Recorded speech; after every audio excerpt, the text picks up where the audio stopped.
Amina's Voice by Hena, Chapter 25. Go on, give it your best shot. You can't get splash. The small seat he's perched on gives way, and Imam Malik falls into the water. He comes up sputtering and shivering, even though he's wearing a wetsuit and scuba goggles while Sami dances around him and trash talks. Oh yeah, he cackles. I got you. The Imam is so great, Sujin laughs from where she stands next to Rabia and Dahlia. Yeah, you're so lucky that you're part of such an amazing community, Emily adds. So are you guys, I say, as I look around at all the different people from their churches who have gathered together. The carnival is spread out across the expansive church lawn, and parents and friends work at a dozen booths.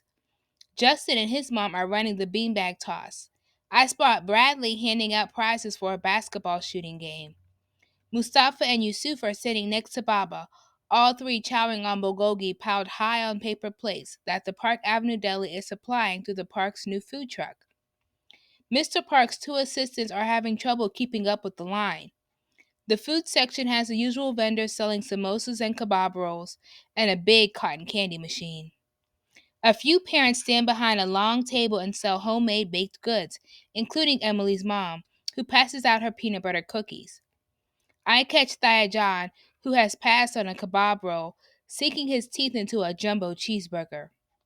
Mustafa finally managed to win him over to American food, and the two have shared a couple of late night pizzas over the past few weeks. Thaya John rushed over to us with Mama and Baba after the Quran competition was over and hugged us both tightly. I'm so proud of you. His eyes crinkled around the edges more than usual. Did you two remember to thank Thaya John for all of his hard work with you? Mama asked quickly. No need, Thaya John said. I've learned as much from them as they have from me. He put his arm around Baba. You both have done an excellent job raising these children, he added. I watched my father stand taller from the praise and knew how much it meant to him. The big stage is set up across from the food vendors, where the Greendale High School Jazz Band fills the air with classic tunes. I recognize one of Mustafa's friends playing the alto saxophone and a boy from his basketball team strumming the bass guitar.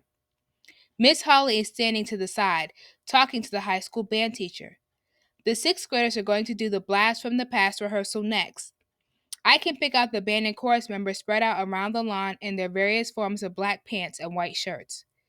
Justin showed up wearing black track pants and a white sweatshirt that is already covered with grass stains. Come on, Sujin pulls my hand. The line for the bounce house isn't long right now. Let's get in before it's time for the rehearsal.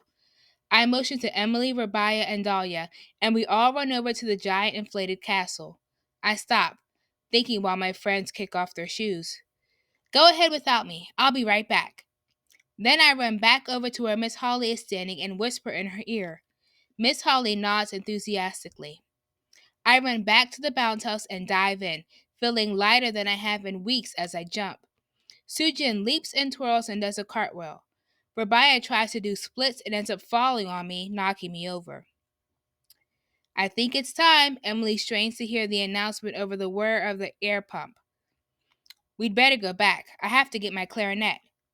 She slides out of the castle, smooths her white sweater dress over her leggings, and adjusts her headband. Sujin slips her black ballet flats back on and looks at me. What's the matter? Are you nervous about playing the piano in front of everyone? She asks.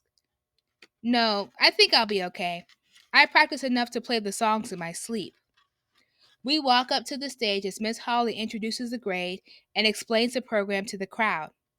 I climb onto the stage and settle onto the piano bench, feeling instantly relaxed as my fingers rest on the keys.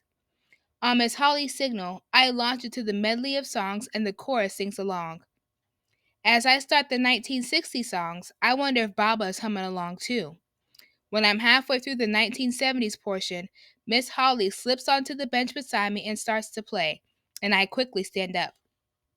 I walk to the center of the stage, lift the microphone off the stand, and raise it to my lips. I look out into the audience, but it is a blur of faces. Instead, I focus on the cool breeze on my face and on the bright blue sky where I train my eyes on a cloud. As Miss Holly hits the starting note, I ignore the trembling in my leg, find my voice, and hear myself softly and clearly singing the words to my very first solo. I was born by the river in a little tent. Then a smattering of applause and cheering. I take a deep breath and continue a little louder. And just like that river, I've been running ever since. My legs are steadier now, and I start to sway slightly to the music. It's been a long time coming. I begin to recognize the faces in the audience. I find Mama, Baba, Mustafa, and Thayajan all smiling, and Rabia whistling like crazy. And then, suddenly filled with happiness, I belt out the words I know are true with all my might. But I know a change gonna come. Oh, yes, it will. And I'm ready for it.